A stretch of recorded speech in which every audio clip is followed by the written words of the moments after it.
जय श्री कृष्णा। राधे राधे। इस पितृपक्ष में भगवान सूर्य की उपासना और उनकी कथाओं को श्रवण करने से निश्चित है भगवान यमराज जी की द्वारा दिए गए पितरों को कष्ट वह भगवान सूर्य नारायण की कृपा से जरूर उनके कष्ट दूर होते हैं, क्योंकि भगवान सूर्यदेव के ही पुत्र हैं भगवान यमराज जी। इसलिए इस पवित्र पितृपक्ष श्राद्ध पक्ष में भगवान सूर्य की उपासना करना और उनकी कथाओं को सुनना, उससे हमारे पितृ जरूर हम पर कृपा करेंगे। तो आइए उस पवित्र और पावन मन को प्रसन्न करने वाली, पितरों को मोक्ष प्रदान करने वाली उस कथा को श्रवण करते हैं कि किस प्रकार भगवान सूर्य नारायण समस्त जगत के जीवों पर कृपा रूपी, ज्ञान रूपी प्रकाश से समस्त चराचर भूमंडल ही नहीं, पूरे भूमंडल पर अपने प्रकाश की किरणों को बिखेरे हैं। उसी प्रकार आइए भगवान सूर्य की उपासना और उसका क्या फल है, रविवार का दिन है, यह दिन क्यों पवित्र है, आइए उसी की कथा को श्रवण करते हैं।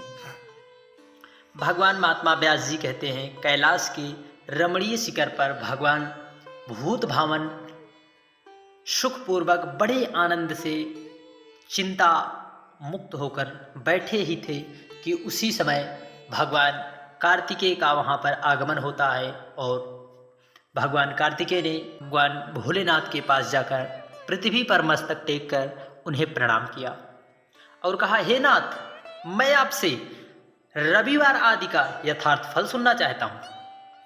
महादेव जी ने कहा, बेटा, भगवान भूत भावन महादेव ने रविवार के दिन महादेव जी ने भगवान कार्तिकेय को कहा, रविवार के दिन मनुष्य व्रत रखकर भगवान सूर्य को लाल फूल से अर्घ देता है और रात को हविष्यान्न भोजन करे। ऐसा करने से वह कभी स्वर्ग से भ्रष्ट नहीं होता। रविवार का व्रत परम पवित्र और हितकारी है।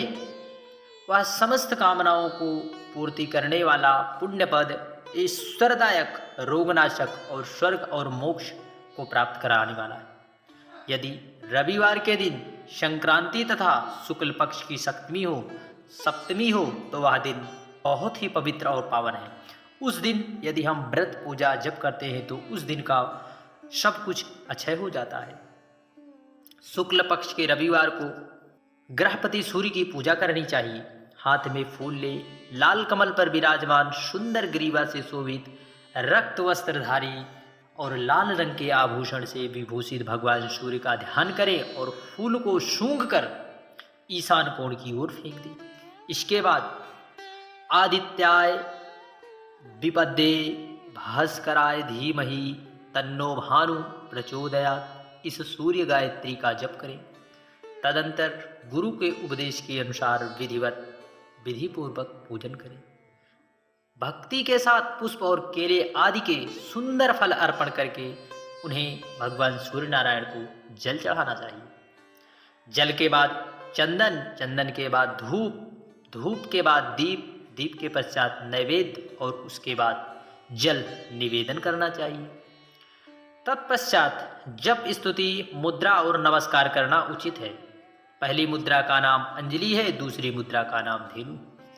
इस प्रकार जो भगवान सूर्य नारायण का पूजन करता है वह उन्हीं का सायुज्य प्राप्त करता है। भगवान सूर्य एक होते हुए भी काल भेद से नाना रूप धारण करके प्रत्येक मास में तपते रहते हैं।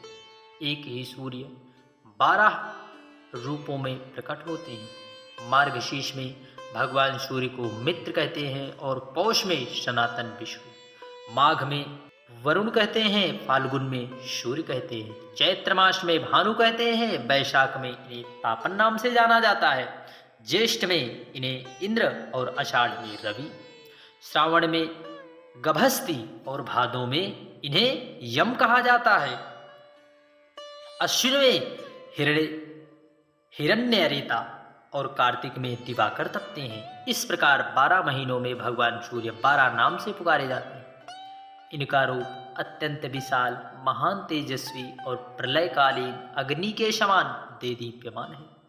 जो इस प्रसंग का नित्य पाठ करते हैं उनके शरीर में पाप नहीं रहा करते। उसे रोग, दरिद्रता और अपमान का कष्ट भी कभी नहीं उठाना पड़ता। वह क्रमशः यश, राज्य, सुख, अक्षय, स्वर्ग प्राप्त करता है। सहस्त्र भुजाओं से सुशोभित अर्थात किरणों से सुशोभित भगवान आदित्य को नमस्कार है।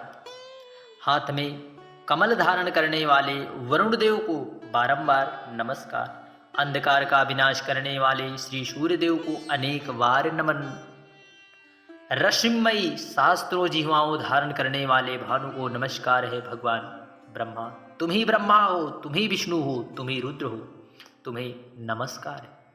तुम ही संपूर्ण प्राणियों के भीतर अग्नि और वायु रूप में विद्यमान हो, तुम्हें बारंबार प्रणाम है।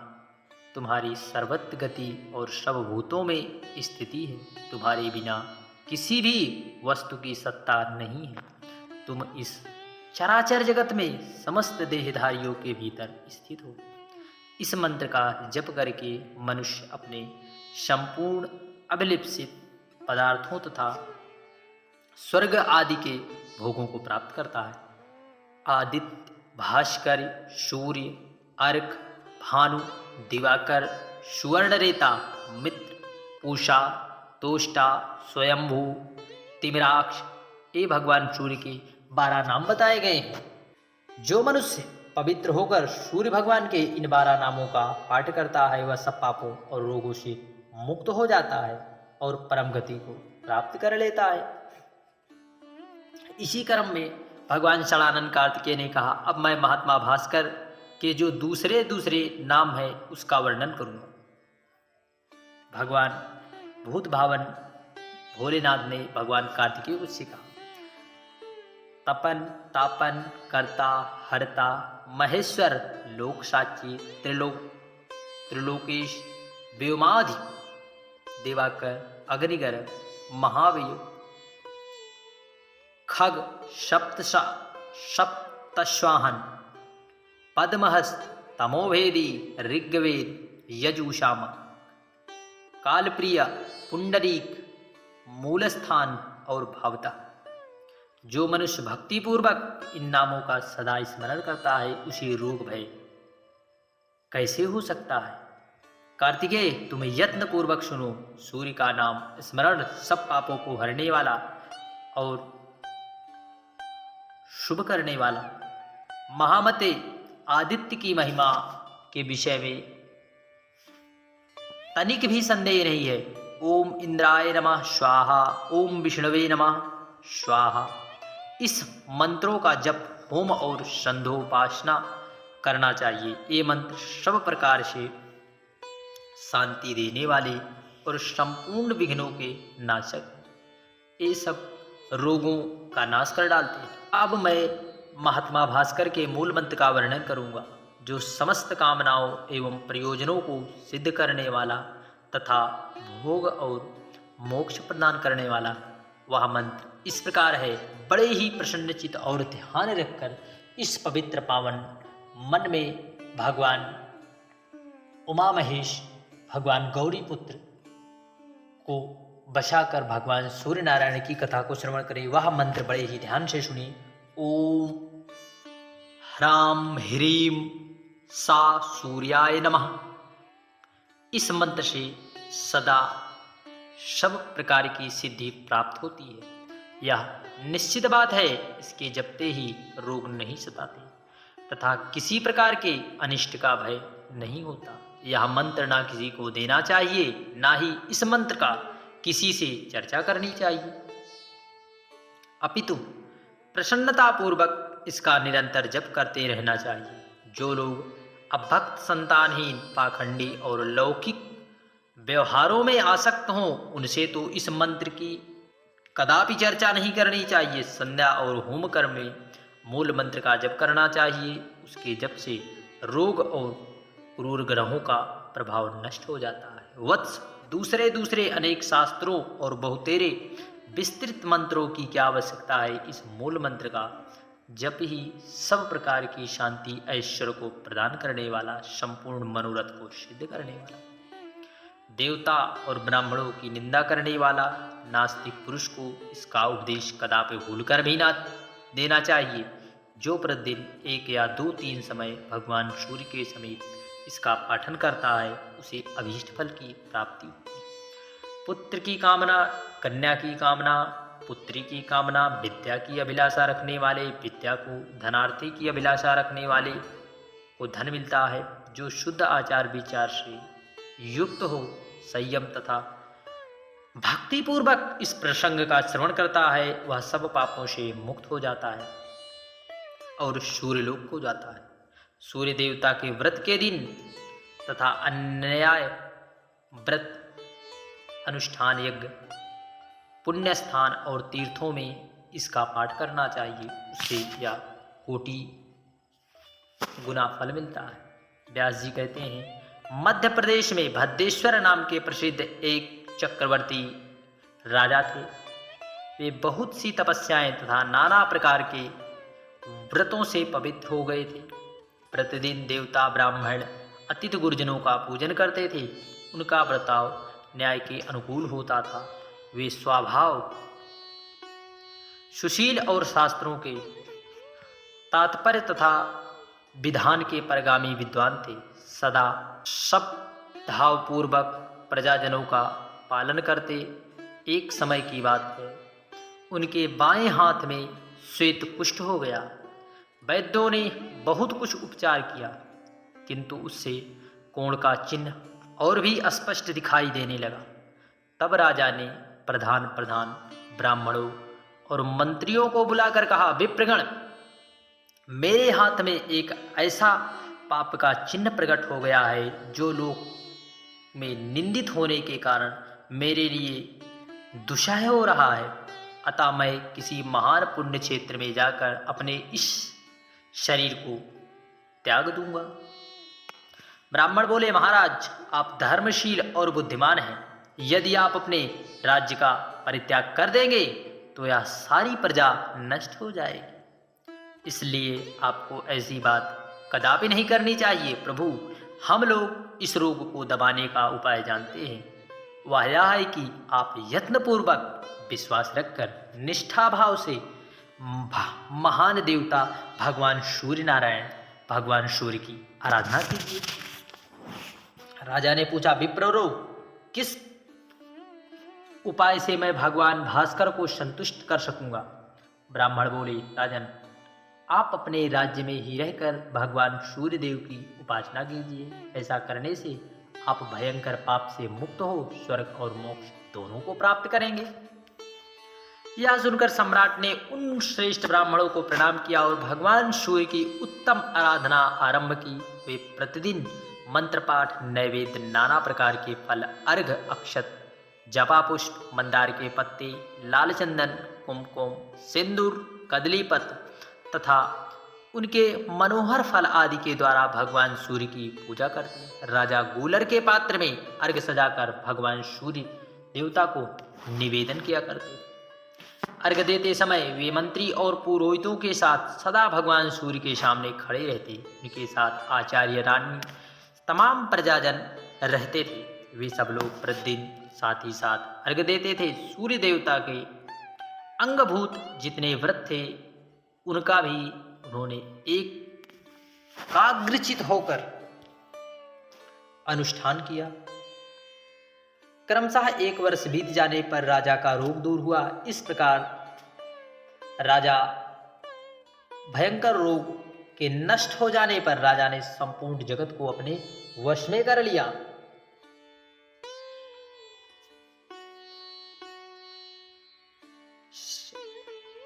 सबके द्वारा प्रभात कालीन में सूर्य देवता का पूजन और व्रत कराना आरंभ कर दिया। सभी लोग कभी हविन्यास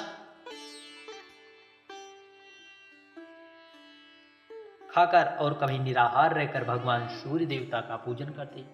इस प्रकार ब्राह्मण, क्षत्रिय, वैश्य इन तीनों वर्गों के द्वारा भगवान सूर्य बहुत संतुष्ट हुए और कृपापूर्वक राजा के पास आकर बोले, राजन, तुम्हारे मन में जिस वस्तु की इच्छा हो उसे वरदान स्वरूप में मांग लो। सेवकों और पूर्ववासियों सहित तुम सब लोगों का हित करने के लिए मैं उपस्थित हूँ। भगवान सूर्य नारायण की ऐसी बातें सुनकर राजा ने कहा, सबको नेत्र प्रदान करने वाले भगवान, यदि आप मुझे अभीष्ट वरदान देना ही चाहते हैं तो ऐसी कृपा कीजिए, हम सब लोग आपके पास रहकर ही सुखी हुए।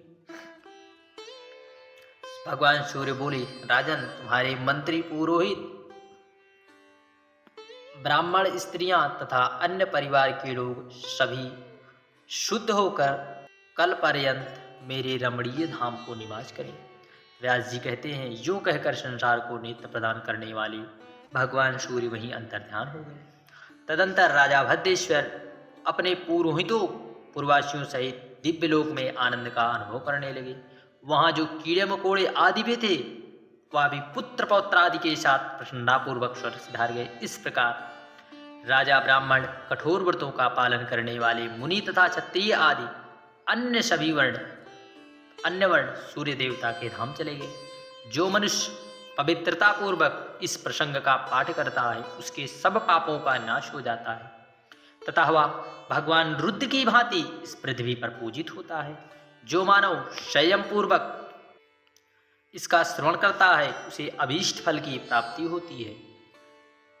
इस अत्यंत गोपनीय रहस्य का भगवान सूर्य ने यमराज जी को उपदेश दिया।